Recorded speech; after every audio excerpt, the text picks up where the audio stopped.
Mimi nakwambia tu shemeji, furaha haitengenezwi na jirani, na mchumba, na mzazi, sina nani.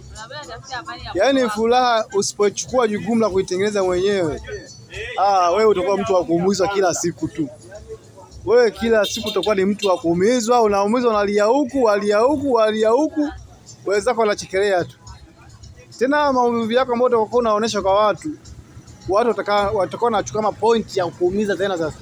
Yaani unaumia hivi, usije kwenda kuomba msamaha sehemu.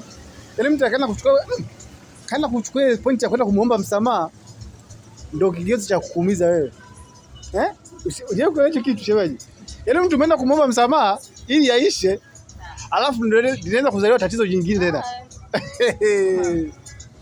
Usipochukua jukumu la kutengeneza furaha yako shemeji, hakuna mtu atakuja kukuwezekea nyumba yako. Na furaha ya watu ni kuona pao unakuna nyumba yako inavuja, wanavujiwa ili waombe msaada tu, wewe uwe tegemezi kwao. Watu bwana, binadamu binadamu hawana maana. Binadamu hawana maana shemeji.